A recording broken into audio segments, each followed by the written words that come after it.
નમસ્કાર મિત્રો, રાજ્યના કેટલાક વિસ્તારોમાં કડાકા ભડાકા સાથે ધોધમાર વાવણી લાયક વરસાદી માહોલ જામ્યો છે. ત્યારે આજે વહેલી સવારથી જ રાજ્યના કેટલાક વિસ્તારોમાં મેઘરાજા મન મૂકીને વરસી રહ્યા છે. ધોધમાર વરસાદ પડી રહ્યો છે. ત્યારે હવામાન ખાતાની નવી આગાહી પ્રમાણે હવે આજે કયા વિસ્તારોમાં કડાકા ભડાકા સાથે મુશળધાર વરસાદ તૂટી પડશે તેની વાત કરીશું. પણ તે પહેલાં આ વિડીયોને લાઈક કરવાનું ભૂલતા નહીં. આવી જ રીતે આખું ચોમાસું વરસાદના સમાચાર સૌથી પહેલાં જોવા માટે આપણી આ ચેનલને ખાસ સબસ્ક્રાઇબ કરવાનું પણ ભૂલતા નહીં. તો મિત્રો ખાસ સમજો મિત્રો, પહેલાં આપણે કચ્છના વિસ્તારોથી શરૂઆત કરીએ. મિત્રો કચ્છમાં જે ખાસ કરીને ભચાઉના વિસ્તારો હોય, રાપરના વિસ્તારો હોય, ગાંધીધામ, માંડવી, મુન્દ્રા, લખપત, ખાવડા અને ધોળાવીરાના પણ કેટલાક વિસ્તારોમાં, ભુજના પણ વિસ્તારોમાં આ વિસ્તારોમાં વરસાદની શક્યતા વધારે છે. આ વિસ્તારોમાં મધ્યમથી લઈને ભારે સુધીનો વરસાદ પડી શકે.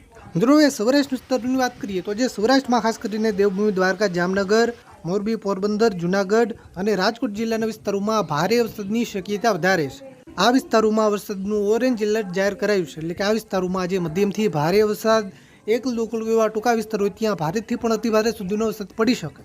સૌરાષ્ટ્રના જે બાકીના વિસ્તારો છે, સુરેન્દ્રનગર, અમરેલી, બોટાદ, ભાવનગર અને ગીર સોમનાથ જિલ્લામાં હળવાથી મધ્યમ વરસાદની આગાહી છે. એક લોકલ ટૂંકા વિસ્તારોમાં મધ્યમ કરતાં થોડો વધારે વરસાદ પણ પડી શકે.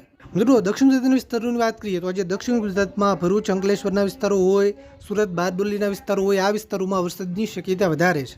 આ વિસ્તારોમાં ધોધમાર વરસાદ પડી શકે, કારણ કે આ વિસ્તારોમાં યલો એલર્ટ જાહેર કરાયું છે. નર્મદા, તાપી, ડાંગ, નવસારી અને વલસાડ જિલ્લાના છૂટાછવાયા વિસ્તારોમાં હળવાથી મધ્યમ વરસાદની આગાહી કરાઈ છે. મિત્રો મધ્ય પૂર્વ ગુજરાતમાં જે ખાસ કરીને અમદાવાદ, આણંદ, ખેડા અને વડોદરા જિલ્લામાં વરસાદની શક્યતા વધારે છે. આ વિસ્તારોમાં હળવાથી મધ્યમ વરસાદ, તો કોઈ ટૂંકા વિસ્તાર હોય એક લોકલ ત્યાં મધ્યમ કરતાં થોડો વધારે વરસાદ એટલે કે ભારે વરસાદ પણ પડી શકે. જે બાકીના વિસ્તારો છે મધ્ય પૂર્વ ગુજરાતના મહીસાગર, દાહોદ, પંચમહાલ અને છોટાઉદેપુર જિલ્લામાં હળવા વરસાદની આગાહી કરાઈ છે.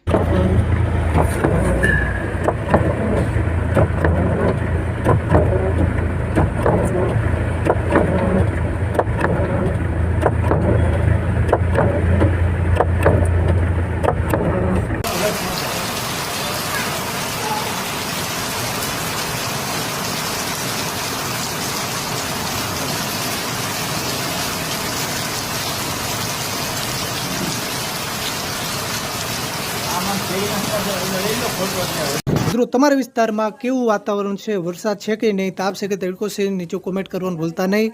આ વિડીયોને તમારા બધા જ ગ્રુપમાં શેર કરજો, જેથી બધા ખેડૂત મિત્રો સુધી માહિતી પહોંચે. આવી જ રીતે આપણા ખેડૂતોના હિત માટેના કોઈ પણ ઉપયોગી સમાચાર સૌથી પહેલાં જોવા માટે આપણી ચેનલને ખાસ સબસ્ક્રાઇબ કરવાનું પણ ભૂલતા